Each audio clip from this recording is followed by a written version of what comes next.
دونك اللي ساهمت في البناء ديالها مع مجموعه من الاخوان من المفتشين والساده باحثين والخبرات في مجال ديال العلوم التربيه. اذا العرض ديالي دونك غيكون فرنسيه وبالتالي غادي ننتقل للغه الفرنسيه. اولا التوجيهات التربويه استغناها باللغه العربيه، ولكن ما عندناش توجيهات تربويه مترجمه بالفرنسيه. والاخوان ديالنا الاساس ديال المستقبل تيتكونوا الان بالفرنسيه وكيلقاو توجيهات بالعربيه.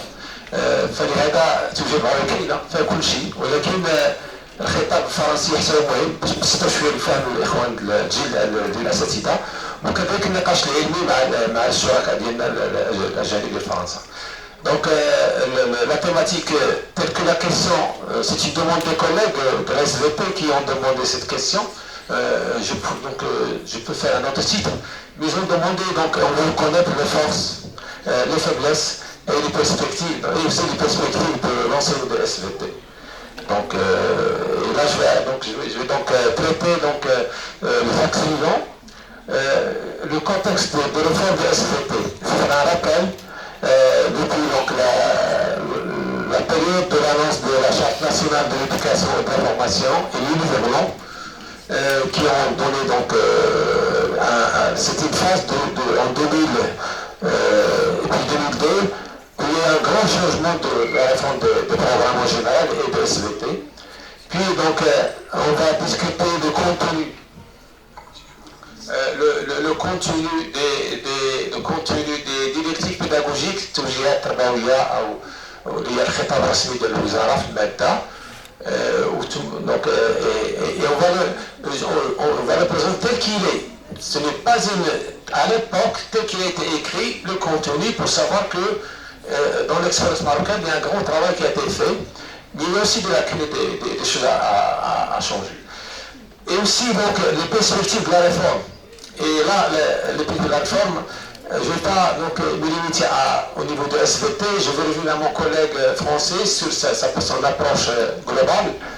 Le statut de SVT dans l'enseignement des sciences et dans l'enseignement du curriculum en général, le statut de SVT dans l'éducation au développement durable, dans l'éducation équicitoyenne, dans l'universalité de SVT est une chose maintenant qui est réelle. Et le statut de SVT doit changer. On doit lui donner la considération qu'il faut dans le curriculum. Ce n'est pas une discipline connexe ou annexe, mais c'est une discipline prioritaire. Et on va revenir donc à la recommandation. Concernant le contexte de la réforme, je rappelle qu'en 2002, il y a eu donc la Charte nationale de l'éducation et de la formation qui a été élaborée par le Conseil supérieur de l'éducation, de la formation et de la recherche scientifique, et également à travers toutes les orientations qui ont été évoquées à l'époque, il y a eu des chapitres, des articles spécifiques à l'enseignement des sciences. Bien sûr, donc, était donc l'inspiration du discours Rayeux qui encourageait l'enseignement des sciences et des technologies. Effectivement, il a été traduit par la commission permanente des programmes à l'époque pour donner donc des orientations et des finalités donc, nationales sur l'enseignement des sciences en général. Et aussi donc il a été dans le livre blanc, ils ont défini les finalités en général et les valeurs à enseigner. Et dans le livre blanc, il y a donc dans les commissions donc qu'on peut dire les commissions techniques spécifiques aux disciplines. C'était des commissions où il y avait des professeurs universitaires et aussi des inspecteurs. C'était des groupes d'ateliers de travail qui ont conçu les curricula des disciplines, curricula des maths, des physiques, SVT, du français. Il y a presque plus que 23 disciplines, je pense, qui ont été donc configurées dans cette approche, donc dans ces finalités du livre blanc. Également, donc, le SVT a eu sa part de réforme et effectivement, il y a eu la rédaction par la suite des directives pédagogiques de SVT en 2009. D'abord, c'était le qualifiant, et puis donc, en 2007, c'était le qualifiant, et par la suite, c'était donc le niveau collégial.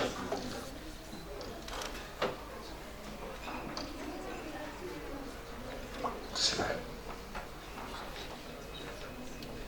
C'est vrai.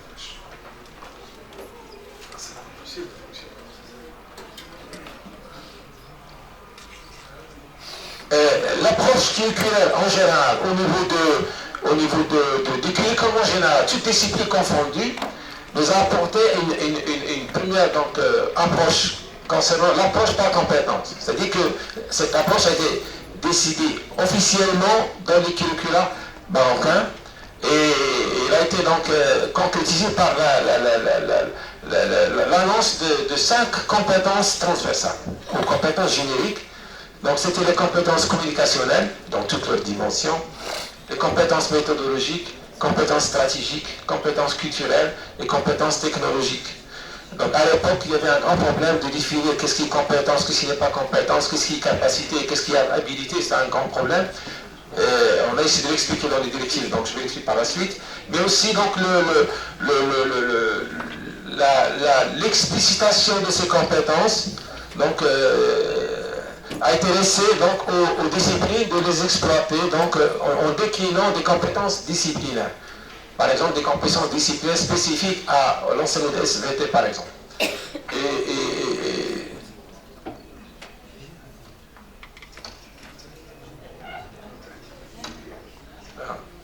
Ça fait à partir de ces finalités du livre blanc et cette approche qui a été donc proposée, donc les collègues spécifiques de la cellule responsable de la réforme des curricula en SVT, j'étais membre donc, à l'époque en tant qu'inspecteur central, avec beaucoup de collègues. On essayait de travailler dans une démarche participative. Il y avait les inspecteurs centraux, c'était 30 personnes. Il y avait les académies régionales à l'époque, 16 académies. Chaque académie, il y a donc un coordonnateur régional et une équipe pédagogique d'inspecteurs. Il y a aussi consultation des collègues des centres de formation et aussi donc, des professeurs universitaires. Donc les finalités, donc, je les rappelle, et ce qui est un vous allez voir que ça fait longtemps, mais ces finalités, on les trouve, on les demande actuellement. Acquisition d'une culture scientifique, biologique, géologique et écologique. Ça, c'est une finalité utile pour le développement personnel, parce que actuellement, la stratégie donc, nous dit qu'il faut le développement de l'individu et de la promotion de la société, et aussi professionnel, préparer donc ces apprenants à avoir une culture qui va les servir dans le futur métier si possible. Également, donc, l'apprenant doit être capable de résoudre des situations problèmes relatives à l'éducation à la santé et à l'éducation à l'environnement. Donc les thématiques clés de SVT, l'éducation à l'environnement, l'éducation à la santé. D'autres pays ont focalisé sur l'éducation à l'environnement. Puis ils sont revenus sur le paradigme de l'éducation à la santé. Maintenant, l'éducation au développement durable demande le tout. La santé, l'environnement, l'économique et le social. C'est une approche systémique, complexe, holistique.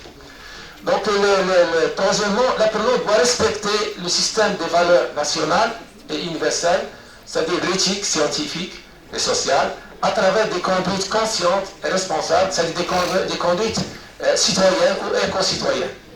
Donc, et l'apprenant doit être un acteur social dans la promotion du développement durable du Maroc.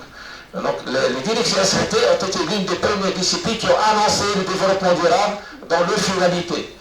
Et on a besoin maintenant actuellement. Et c'est écrit en arabe.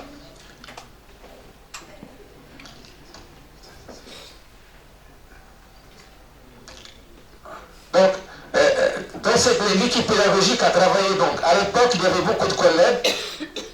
Il y avait une évolution des connaissances didactiques au niveau de la faculté de sciences d'éducation.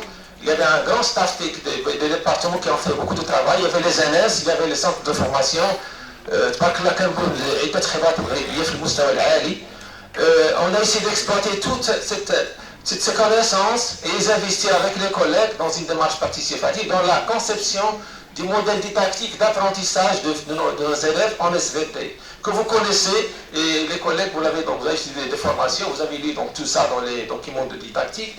Et il y a aussi l'apprenant dans le pôle didactique, le savoir enseigner, l'enseignant, il y a le contrat didactique, la représentation, les conceptions et les transpositions. Ce sont des terminaux didactiques qui ont été respectés dans la mesure du possible pour formuler la commande du livre blanc. Le livre blanc aborde uniquement les compétences transversales, des finalités, les contenus ont été définis par les professeurs universitaires. C'est-à-dire au collège, on a 6 unités, il y a la dynamique externe, il y a donc donc au niveau de la géologie, et donc, il y a donc les relations entre les êtres vivants dans leur milieu, on est première année, la dynamique externe, la dynamique interne, la géologie donc en deuxième année, et la reproduction donc, et la génétique en deuxième année collège, puis donc le troisième année, donc c'est la vision intégrée sur l'éducation à la santé et la communication, et bien sûr l'immunologie donc à la fin. Donc, c'est-à-dire que l'apprenant au niveau des contenus a des concepts sur l'éducation à l'environnement, sur l'éducation à la santé, mais la question dans quel modèle pédagogique avec les compétences. C'était ça là le grand défi. Également, c'est la même chose au niveau du qualifiant. Donc, il y a eu donc des unités d'apprentissage réparties pour chaque cycle, pour chaque niveau. Donc, mais il y a eu des problèmes, on va passer par la suite aux limites et critiques. Cette répartition des programmes, la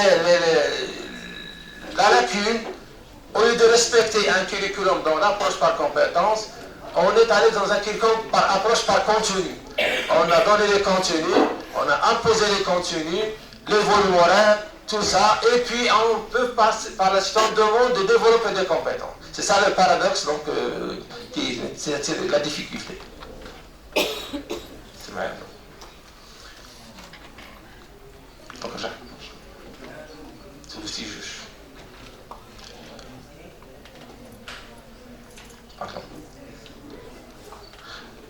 Les changements concernant l'enseignement de SVT, l'une des valeurs ajoutées à l'époque, et on considère donc des points forts, c'est qu'on a pu instaurer le concept de la situation problème comme outil didactique de l'apprentissage. Concept que vous savez, il est crucial, on ne peut pas développer une compétence si on ne développe pas un enseignement par situation problème. Et ce concept est développé par Astolfi et par Jacques Tardif. Et ça, c'est un acquis pour des directives de SVT. Donc, effectivement, là, c'est en avant.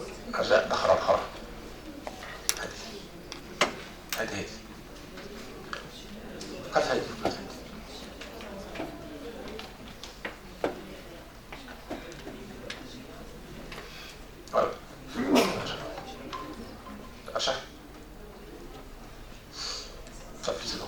Donc, la situation problème est un outil d'apprentissage, la situation problème est un outil d'évaluation, la situation est un outil de remédiation, parce que la situation problème, il y a l'acquisition des concepts, savoir académique, l'acquisition de savoir-faire, c'est-à-dire les habilités scientifiques, à plusieurs niveaux cognitifs, psychomoteur et affectif, et leur mobilisation dans une situation de raisonnement d'un problème, ça nous permet de développer une compétence disciplinaire. Également au niveau de l'évaluation, l'un des apports que je considère utiles, qui ont donné, et SVT était pionnière, c'est le référentiel d'évaluation. À l'époque, il y avait une discussion il y a très longtemps avec M. Sassi, on ne peut pas évaluer un élève sans référentiel d'évaluation. Parce que dans le contrat didactique, il faut aussi un contrat d'évaluation avec les apprenants. Et on a instauré le système, le cadre de référence au niveau des centres des examens. Et ça a donné ses fruits, effectivement. L'élève sait sur quoi il sera évalué. Et au niveau SVT que vous connaissez, il y a eu 3 niveaux que je qualifie de compétences. La restitution des connaissances scientifiques. C'est que l'élève peut restituer ses connaissances, c'est-à-dire qu'il les a appropriées, il les maîtrise. Il faut savoir, il faut mesurer, est-ce qu'il a acquis ou n'a pas acquis ce concept, ces connaissances. Il doit être consolidé, mémorisé dans son réseau sémantique au niveau de son cerveau. Bien sûr, les neurosciences nous ont montré maintenant que la consolidation, la mémorisation sont des facteurs clés de l'apprentissage. Et avec répétition. Donc, et ça, c'est un premier niveau. Mais il y a eu deux niveaux à l'époque, mais ça a changé. Par exemple, le baccalauréat marocain, il y avait donc l'institution des connaissances, et il y avait une habitude très importante, l'institution organisée des connaissances. Des connaissances qu'il a déjà acquis et qui doit restituer dans un paragraphe de 4 points. Malheureusement, ça a été éliminé, mais c'était très important. Parce que c'est la compétence de communication. Il sait les connaissances, mais tu donnes l'occasion, soit en arabe, même en français, de rédiger un texte.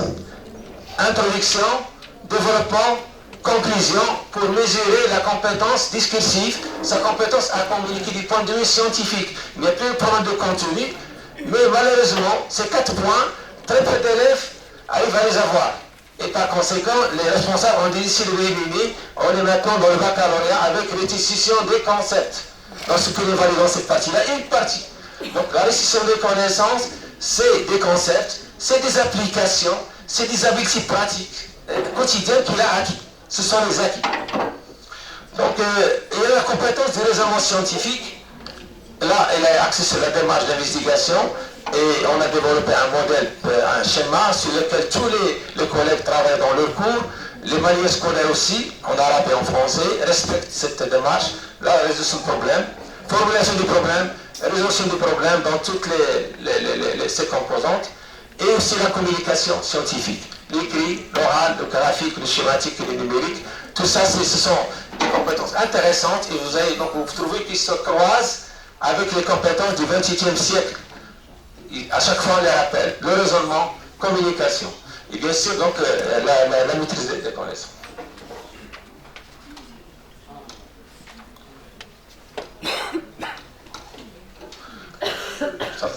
Ça c'est bon. Cette approche par compétence ne peut pas négliger le facteur clé, la pièce maîtresse dans l'apprentissage de l'enseignant. Et bien sûr, dans le dispositif de formation des enseignants, dans le centre de formation, avec les collègues durant la période du plan d'urgence, on a développé le mode de dispositif de formation des CRMF, donc, et qui jusqu'à présent est le même, avec des changements bien sûr, de petites améliorations. Et on a défini les compétences professionnelles de l'enseignant, la planification des apprentissages, la gestion des apprentissages, le temps, les ressources, etc., l'évaluation de la médiation, la communication, avec l'usage des nouvelles technologies, et aussi concevoir un projet éducatif en utilisant les études de la méthode de recherche, par exemple la recherche-action. Le professeur au lycée doit participer à la recherche-action dans le projet pédagogique de l'établissement. Normalement, mais entre parenthèses, là, ici, c'est autre chose. Donc, un professeur qui a les compétences professionnelles, ça veut dire qu'il a la pratique réflexive, qui peut enseigner, préparer et revoir et mettre en cause sa méthode d'enseignement, ses pratiques d'évaluation, sa façon de communiquer. C'est un processus qui est permanent qui permet l'évolution des compétences professionnelles de l'enseignant. Donc tous ces facteurs-là sont très importants qui existent dans le curriculum de SVT et effectivement, ça nous a donné une panoplie de grandes compétences d'enseignants dont on est fier, d'inspecteurs et qui sont maintenant des professeurs-chercheurs qui ont bénéficié, qui ont donné beaucoup de choses à l'apprentissage, mais en même temps qui ont bénéficié dans le carrière professionnel. La leçon de SVT a été conçue dans les directives pédagogiques dans le cadre du socio-constructivisme où le professeur est le médiateur, ce que vous connaissez déjà, et aide l'apprenant à acquérir la connaissance. Et il y a aussi donc, on tient compte des obstacles, des erreurs, et essayer de donner la connaissance aux élèves. Et je précise, nous avons une fausse représentation. Quand on dit le mot connaissance, ce n'est pas le savoir scientifique pur et dur.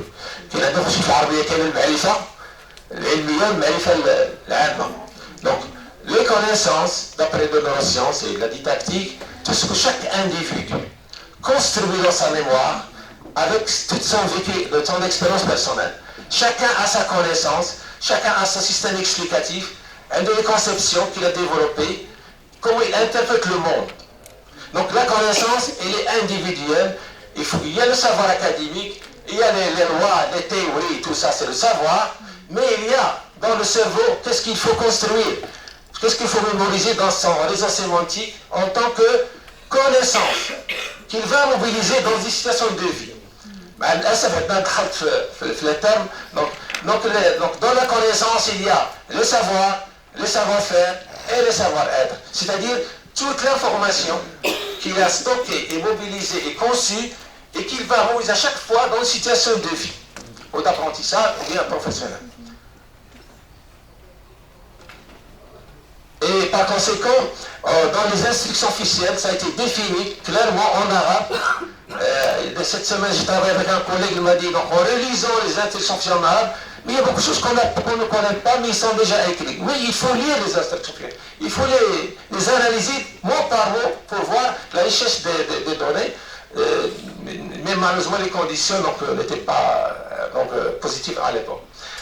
On a défini les activités d'apprentissage ponctuelles et des activités d'apprentissage de structuration des acquis et des activités de mobilisation conjointe des ressources.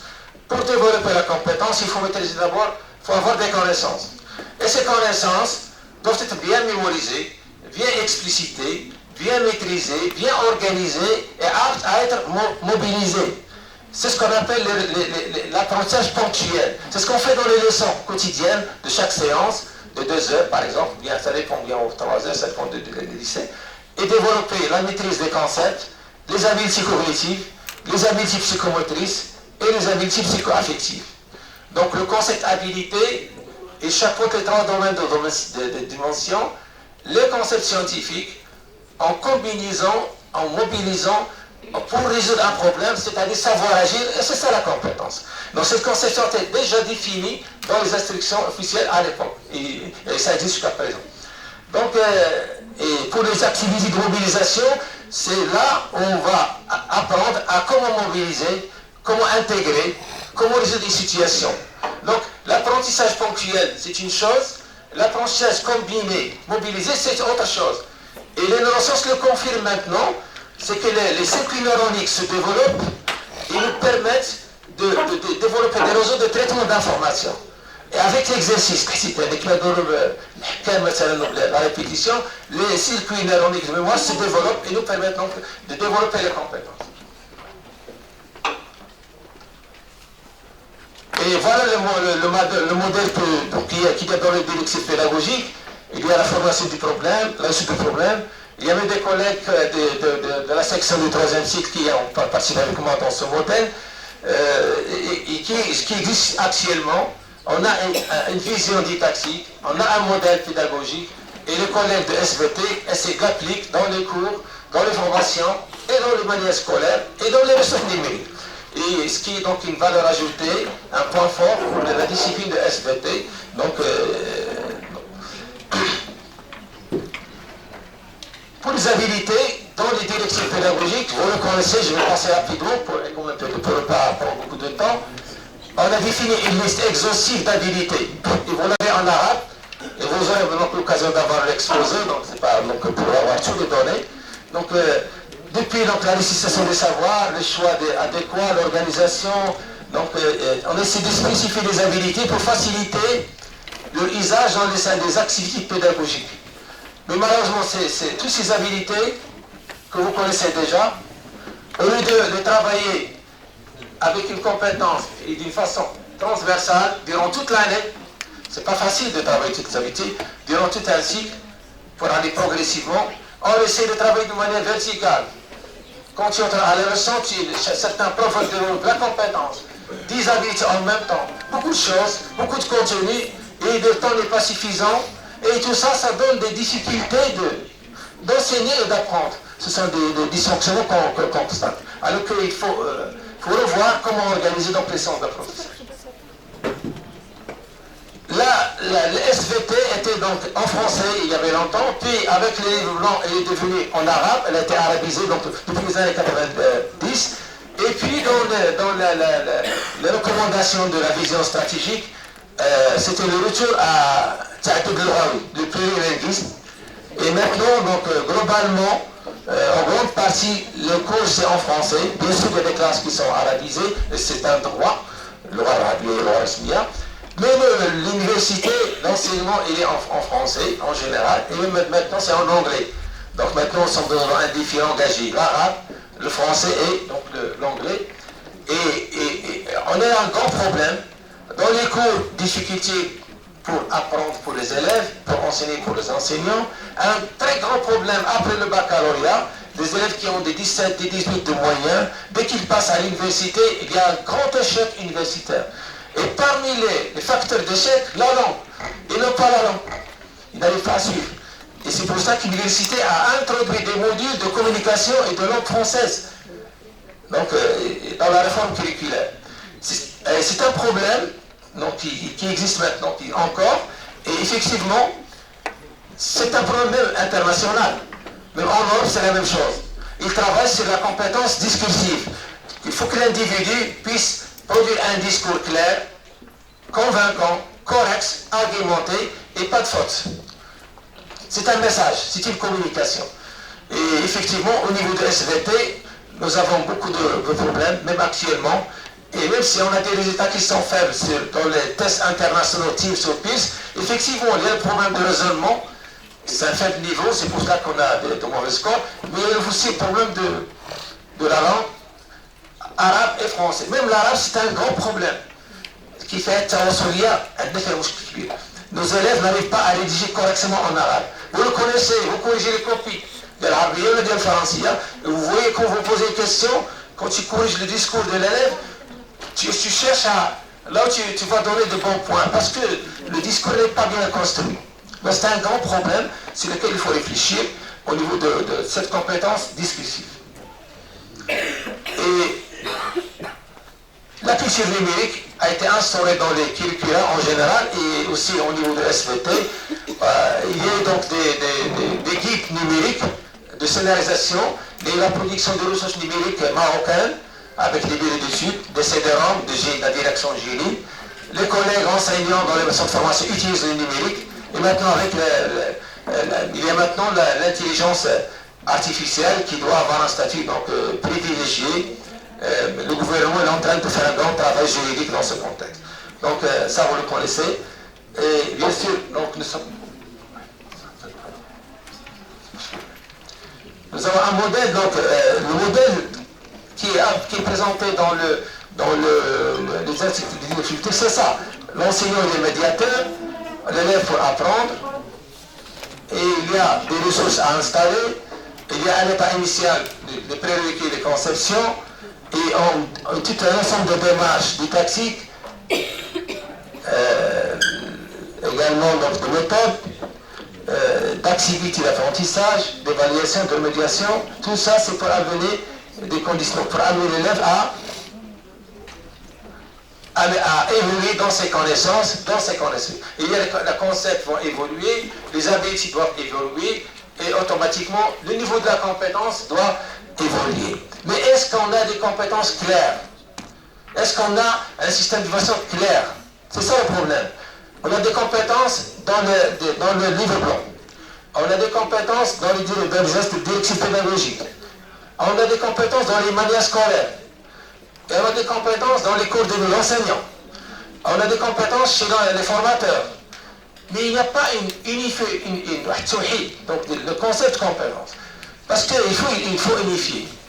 Et chacun fait, et c'est ça le point faible que nous avons, parce qu'il faut organiser la compétence pendant le cursus de l'élève, il faut identifier les critères d'évaluation, les indicateurs, et à une échelle de mesure, comme l'a montré mon collègue français, à une échelle de scorer la compétence. On peut scorer la compétence par des points, par des pourcentages, degré d'acquisition de 0 à 100%, ou bien degré, donc, distribuer des points pour voir à quel point ils maîtrisent la mobilisation des ressources, des habilités. Scalan a donné des pistes très intéressantes dans ce domaine.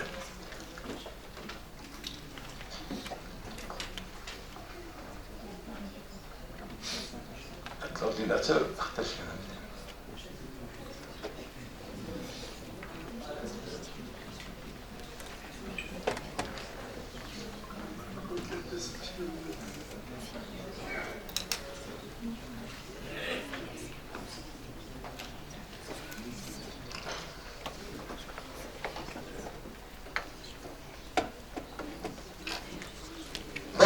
le lycée, que vous connaissez, mais je vais les partager rapidement, donc les problèmes que nous avons, c'est que le rendement de SVT, des apprentissages, à chaque fois, donc, il y a les tests internationaux au niveau collégial, et il y a aussi donc les tests au niveau du temps commun par le Conseil supérieur, donc l'Agence nationale d'évaluation. Il y a aussi les tests des concours d'entrée dans les grandes écoles, médecine, les grandes écoles d'ingénieurs.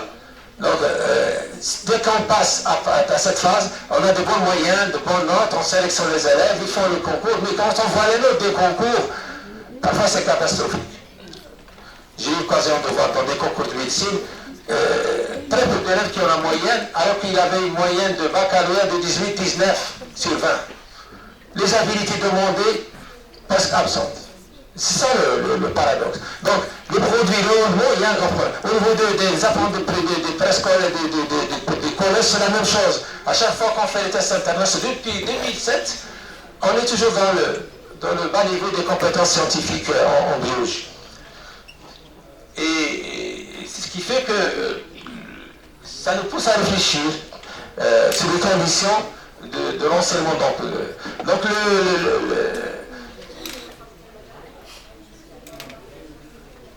tout ça, je l'ai déjà dit.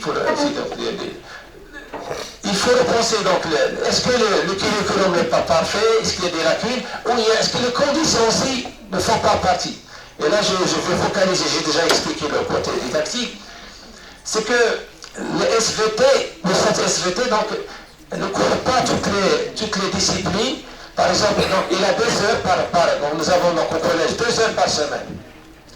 Il y a un volume de connaissances très très grand. Et des finalités excellentes, mais avec 2 heures par semaine, vous avez 17 semaines par semestre, 34 semaines de cours, ça ferait donc 2 heures pour fois 34, ça vous donne le volume horaire, et vous avez des ambitions, donc ils sont grands pour enseigner la SVT, ça, ouais, c'est un problème. Si tu veux développer des habilités, des compétences, il faut donner du temps ou bien diminuer le contenu. Sinon, on est dans la contrainte temps. Également, la répartition des programmes. Lorsqu'on a réparti les programmes, on a choisi le contenu. Les collègues universitaires, à l'époque, ont donné des contenus intéressants. Mais on n'a pas pensé verticalement. On développe des compétences, un esprit scientifique, un esprit scientifique. Donc, j'étudie un petit peu les relations entre les milieux, donc, des êtres vivants et de l'interaction, la biodiversité, les fonctions, tout ça. Puis je passe à la géologie. Puis je viens donc le cerveau de l'élève, il y a dans ce qu'on appelle des coupures dans les thématiques. Il n'y a pas une cohérence verticale et une cohérence horizontale. C'est ce qui donne des informations disparates, difficiles à mobiliser lorsqu'il aura l'occasion de les mobiliser. Également, donc, les conditions d'équipement, les salles de TP, les laboratoires, le matériel pour faire l'expérimentation, le problème des sorties, le problème des projets pédagogiques, tout ça. Le professeur se trouve dans des conditions difficiles. Et le cours est souvent un cours transmissif avec DataShow, avec Polycope, très peu d'activités interactives et de TP. Mais le TP le plus facile, de la fleur, presque on ne le fait pas. Alors qu'on peut voir la fleur et dessiner les pétales et tout ça, donc, par exemple au niveau de collège. Donc ça, vous le connaissez très bien. Maintenant, donc, ça nous donne cette réalité de notre système de SVT, mais les perspectives. On ne peut pas changer le programme de SVT et l'approche curriculaire SVT dans une approche curriculaire nationale et qui respecte le contexte international, qui respecte les recherches en didactique des sciences, la psychologie, la sociologie, toutes les dimensions de développement personnel de l'humain. Et là, je rappelle donc une citation de Mario Montessori. N'élevons pas nos enfants pour le monde d'aujourd'hui. Ce monde aura changé lorsqu'ils seront grands. Aussi doit-on en priorité aider l'enfant à cultiver ses facultés de création et d'adaptation. Ce que nous voyons maintenant actuellement, on ne va pas l'imposer. Il faut essayer de se mettre dans le futur pour les futures générations. Sinon, on ne va pas changer. L'intelligence, il y avait des erreurs de... C'est normal, il y avait donc des erreurs de choix. Il y avait les théories de Piaget, assimilation, accommodation, l'intelligence, le coefficient d'intelligence, mais les neurosciences l'ont démontré. La théorie du Piaget a été limitée parce qu'il apparaît d'une seule intelligence. Et Gardner nous a montré qu'il y a l'intelligence multiple. Les neurosciences maintenant s'appuient sur l'intelligence multiple. Un cerveau avec des milliards de neurones, avec des centres nerveux, et chaque groupe de neurones a des missions, des fonctions, des connexions pour traiter l'information. Elle a un ordinateur, donc quelque chose de très puissant, et qui se développe et qui évolue, qui va même démontrer les neurobiologistes, qui est des groupes de neurones qui se multiplient, qui nous permettent de développer notre capacité de raisonner, de stocker et de communiquer. Voilà un atout biologique très important. Et cette théorie-là est très importante à introduire dans le modèle pédagogique, le soi-disant modèle pédagogique. C'est pour cela que, à travers le monde, s'est développé un nouveau courant. Il faut penser globalement. L'être humain a besoin de beaucoup de choses. Comme l'a dit mon collègue français dans sa présentation, comme l'a dit la vision stratégique, la promotion de l'individu, eh bien, il faut l'éducation doit donner la promotion de l'individu dans toutes ses dimensions, pas uniquement dans une dimension limitée. Si on veut vraiment réussir le pari de la réforme curriculaire en général, et aussi dans chaque discipline. Et là, ce qu'on appelle l'approche holistique, al-muqaraba al-shumuliyya. C'est quoi? Elle introduit l'intelligence multiple. Effectivement, elle nous permet donc de changer notre façon d'enseigner. Notre collègue français a déjà commencé à parler par approcher les thèmes d'études, pas uniquement des thèmes spécifiques. Effectivement, des pays ont fait ça, ont développé ça. L'approche curriculaire par des finalités, mais on fait des thèmes d'études, des groupes, des îlots de rationalité, où l'apprenant va apprendre l'activité scientifique, physique, maths et tout ça, et avoir des compétences académiques scientifiques. Un îlot ou un domaine où il développe les sciences humaines, la citoyenneté, les soft skills, tout ce qui est les compétences personnelles, intrapersonnelles, et ça développe la personnalité. Et malheureusement حنا دابا كنصلحوا التعليم وكنختاروا مواد اخرى كنمشيو نصلحوا المات فيزيك ساينس حيت تيسطر من الترتيب وكنخليو المواد الادبيه اش كنديروا فيها التربيه على المواطنه والجمعيات والتربيه الاسلاميه ولي فالور دونك l'individu donc il n'est pas rapidement donc ce qui fait c'est une dimension très importante axée sur le mental, le physique, l'émotionnel, le familial, le social, et aussi s'inscrire dans les besoins du développement durable, l'éducation au développement durable, que je peux expliquer après les champs avec les questions et versions. Merci.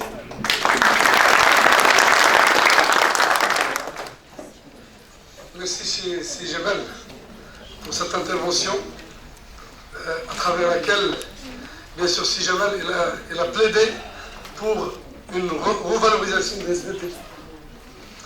Donc, comme discipline, bien sûr, centrale dans le curriculum marocain, fondée sur une approche par compétence, démarche d'investigation et la situation problème. Il insiste sur la nécessité de lier savoir et compétences dans une logique socio-constructiviste où l'élève construit activement des connaissances mobilisables et où l'enseignant, un acteur réflexif, planifie, évalue et accompagne.